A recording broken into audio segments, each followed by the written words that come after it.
How's it going, everybody? There's a question posted to my last video, which was the MPLS L3 VPN config verification video.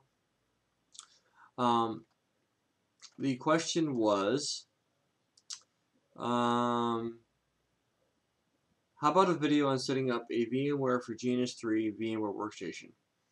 Also, is it possible to create INE labs on GNS3? It has become a realization that rack time with the labs is my option.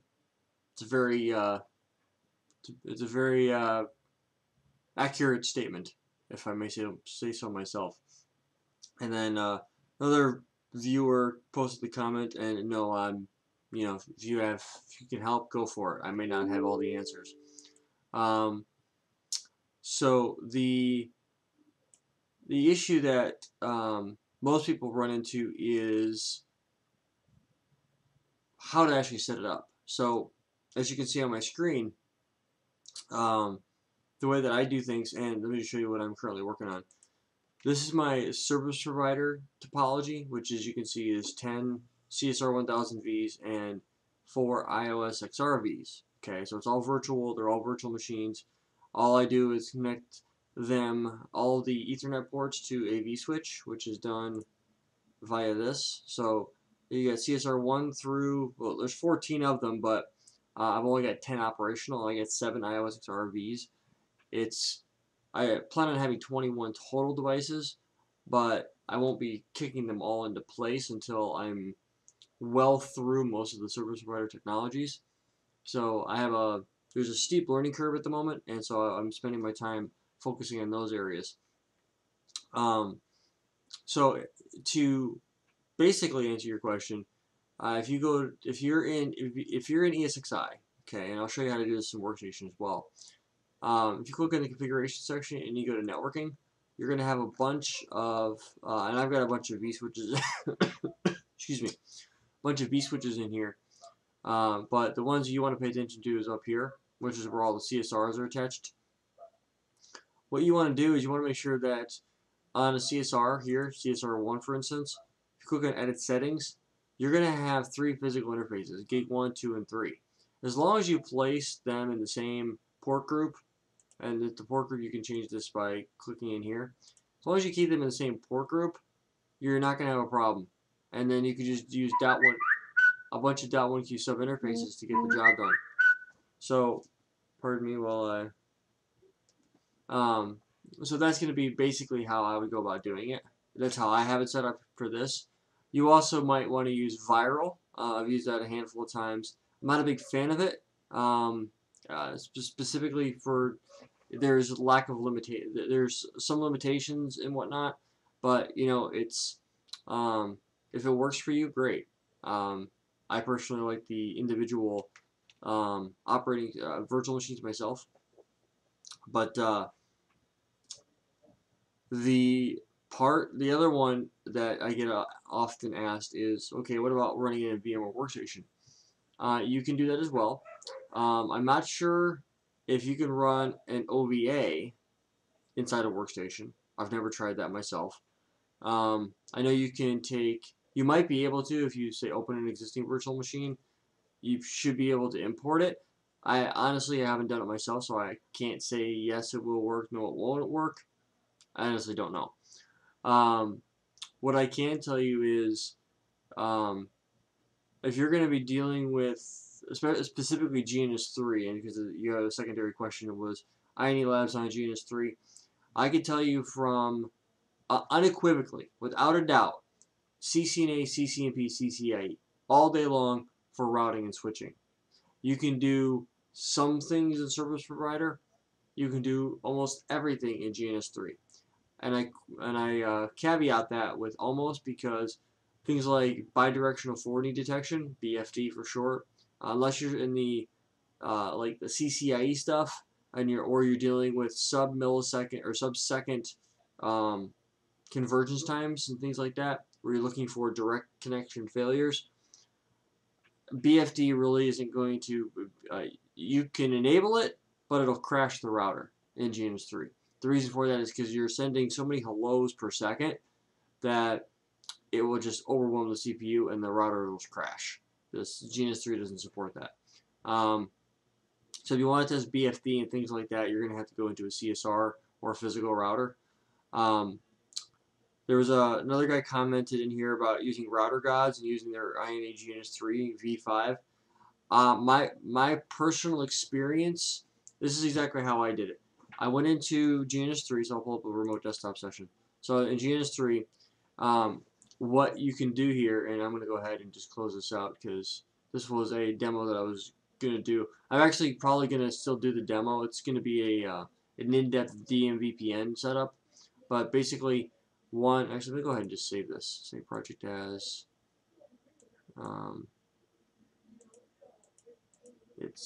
there we go. DMVPN.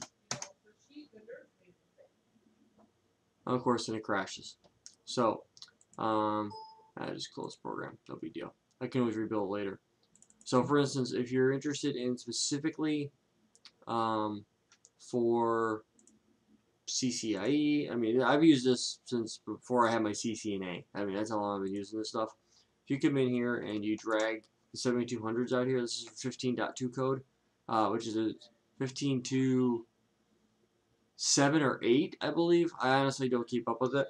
If you do 10 routers, so you put the 10 routers out here, you can go in here and click on the switch here. Go ahead and close this guy. Click on the switch and go to Ethernet switch right here and drag this guy out.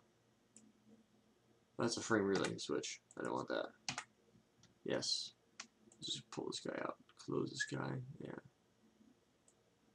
I don't know why it does this. It's really weird why it does this. But anyway, if you grab just a regular Ethernet switch and bring that guy out, and then what you would do is you would come in here, highlight them all, configure, and then click on the group. Make sure the slot is set up. Usually I get rid of this guy and get rid of this guy, and I make this guy a gigabit interface. You can make it an Ethernet interface. It's really not going to make any difference. I prefer gigabit if you're going to be working with for INEs, because INE uses CSR 1000V, and those interfaces are a gig 1 or gig 2. If you put this in slot 1, it'll be gig 1, and it'll be gig 1/0. So then all you have to do, this is what I did actually, click apply. That's going to apply everything, and I double click on this guy and I configure it. Click on the switch and I go to, and I take all these guys out right here, right, and I switch them from access to .1Q, and I add as many ports as I need. Click apply, and then all I do is run cables from gig 1 to here on port 1. I do this for all these, all the routers, and then what I do once I have the routers up and running, I use the at first for just the basic IP addressing, I went in and I went in there and manually modified every notepad doc for the interface naming convention. So they use CSRs for INE and their rack rentals. So they use gig 1.22 and 23, etc. for the .1Q7 interfaces. All I did is I went in there and I modified it to gig 1/0 to map it to GNS3, and then I just copied those exact same configs in. Most things will copy over, 90–95%. There will be a few things that will bug out, but that's okay. I let them bug out. I also use this application called Text Crawler. Text Crawler. Let's see if I can pull it up here. This program is great. Go ahead and pull it up here, and I'm going to close it out. This program is great because what it allows you to do is it allows you to go in here and say, okay, you want to look for a text file inside of this particular location, and then what you're going to do is you're going to go in here and say, okay, you want to look for any interface or any values that match this, which is interface gig 1, and you're going to want to make it gig 1/0, and you go ahead and you hit standard replace. It goes in there and it does basically it changes it out for you, and then you can go in there and then it changes all the configs, and it creates what they call a .bak file. It's just a like a backup file, and if you right click on that and say open with notepad, you'll have no problem with it. So I do that for a bunch of routers. Now that's how, if you're looking for GNS3 for different stuff, that's how I would do it. The cool thing about doing that, where you're kind of limited on your capabilities here in ESXi, is within here you have two routers running. And let's say you're starting out from scratch. Maybe you're CCNA, or you're working on a CCNP or something. I don't know where you're at, but one of the things that I really liked about GNS3 is Wireshark. I could go in here and I was going through each technology and saying, okay, I really want to know this stuff down to the protocol level detail. So you can have the routers running between each other. You can right click here and go start capture. And it's going to start running Wireshark. So let me highlight here and go here on this. And you can pick which interface you want to point it on. So if you do it on this interface right here and click on OK, it's going to fire up Wireshark, and you can go right click here. Now Wireshark is being brought up. So it's this loading module interface. So it'll take you just a couple seconds. So what it's doing now, nothing's going on because the router's not up. But what you'd be able to do is you'd be able to come in here then, and you'd be able to actually see the data going back and forth. That's the real big deal here when it comes to this, because you're able to, like when you start doing LSA updates and you start learning about how the link state advertisements and OSPF work, or you're trying to understand how encryption works and seeing how the ISACamp interfaces go back and forth, where you have your phase 1. There's 2 different tunnels. Where phase 2 is it's a bidirectional single peering. You get all kinds of really interesting things going back and forth. Or I might actually have that reversed. It might be. I'm sorry. It's ISACamp. It's a dual direction, and then there's this SPI in and an SPI out, I believe. But anyway, you can right click here and go stop capture, and then you can come in here, and now the nice thing about that is you can actually see what's going on in the data plane. It's nice to learn that. I spent a lot of time on that because of my definitely dealing with the CCIE prep. You may or may not have to do that. But yeah, that's pretty much how it works. I mean, are there other ways? Absolutely. Now, is this limited to INE? Absolutely not. Now, my personal experience, I've used Narvik, I've used IP Expert, I've used INE, I've used a couple of other. Those are the main workbook and video providers. So there are guys out there, like Narvik, and I know Terry Vinson work together at Micronics. They put out really good material. I mean, it really boils down to what works for you. I personally like INE for some of their content. I also like IP Expert. I'm not. For a long time, I was hard and fast on INE. I only would deal with INE, and my personal experience has changed a little bit, where I'm not against using multiple vendors, and the reason I say that is because I personally feel like if you, I don't like to get all of my information from one source, and the reason that is because the problem that we have is if you get all of your information from a single source, it's only a single perspective. Okay, if you say you use, let's say you use all 3, you use INE, IP Expert, Narvik. Now granted, I'm a remote author for INE, and I want to put this out there real quick. I'm not biased towards INE because of that. I'm still a patron of INE. I still pay INE to use their resources and stuff like that. They have other instructors that I follow. They have content out there like the data center stuff. I'm not a data center engineer, so any content that they put out for data center, I watch. But I also watch IP Expert data center information, as well as Micronics data center information. The reason why is because they might give you a slightly different scenario or slightly different, demonstration or what have you. It really depends on. That's going to be the main thing. If you go through and you make sure that everything works out towards the direction you want it to go, that's how I look at it. So, and it kind of goes into the prep for my written exam. You know what I mean? And this actually goes for like CCNA, CCNP. I used INE pretty much exclusively. I didn't use anybody else.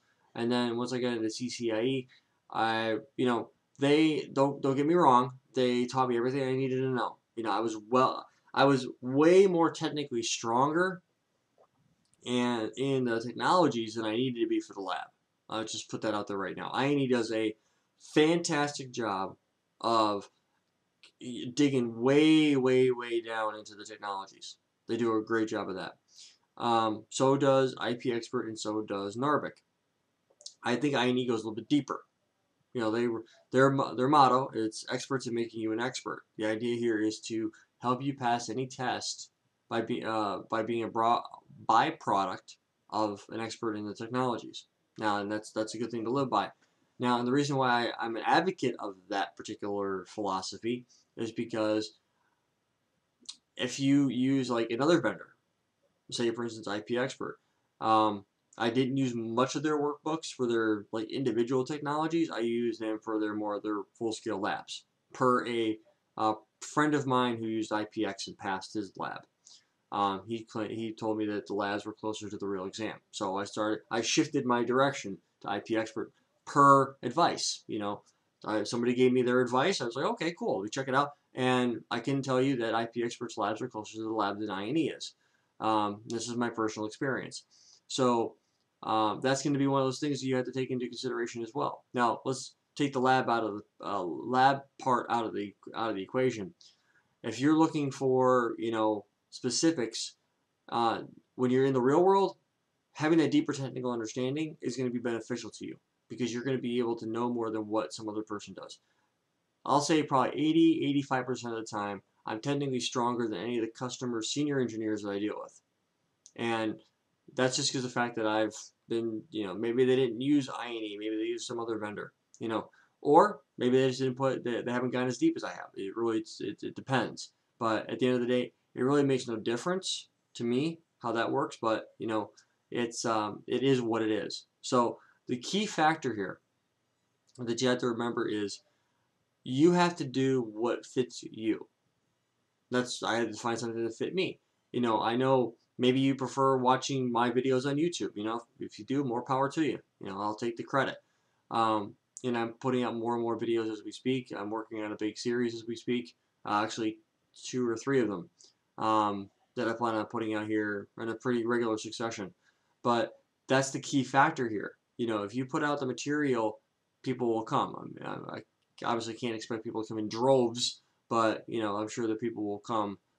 But that's pretty much where it sits. So bottom line, you can run any vendor's entire labs, excuse me, inside of GNS3. Or I know IOU is out there. If you want to use IOU, be my guest. I don't have it. I will not give it to you. So don't bother asking. I guess the big factor that comes into play here is what works for you. I can, you've got my advice, but that necessarily might not work for you. So find something that works for you and run with it. Physical equipment might work for some people. More power to you if it does. I personally don't want to have a 30 device rack of equipment sitting next to me. And believe me when I tell you, that stuff gets noisy, it gets hot, it's draws a lot of power. I remember every time I booted up my rack, the power in that room would go. I had to fluctuate. And my power bill was quite high every month. But that rack has been pretty much powered completely down now because I don't need it anymore. Matter of fact, if I was to turn my camera, you would see I have 4 3725s, 4 2600s, 2 3750s, a 3550, and I think 3 or 4 2950s just sitting here not doing anything. And it is what it is. So that's what's up. If you have any more questions, absolutely please leave comments in the description or down below. Ask away. I'm all about trying to help you guys out. If you have questions, ask. And if somebody is watching the video and they want to answer the question or throw their 2 cents in there, that's why these comments are public. That's why I don't police the comments. I don't delete the comments unless it's absolutely just ridiculously stupid or if you post a negative comment, it's gone. I don't if you sit there and go, oh dude, you're a dumbass, you're gone. Just delete your comment, because that's not how I want my channel to ever be reflected. So it's one of those things. So you know, if you got something good to say, share it. You know, I'm not going to sit there and tell you no. And don't think you're hijacking the video if you do. You're not jumping in the video and saying, well, you're wrong. Well, I'm not right on everything. I'm right on most things. So, but that's it, guys. You guys have been awesome. Thank you for the support. Continue to subscribe, like, and share. Till next time.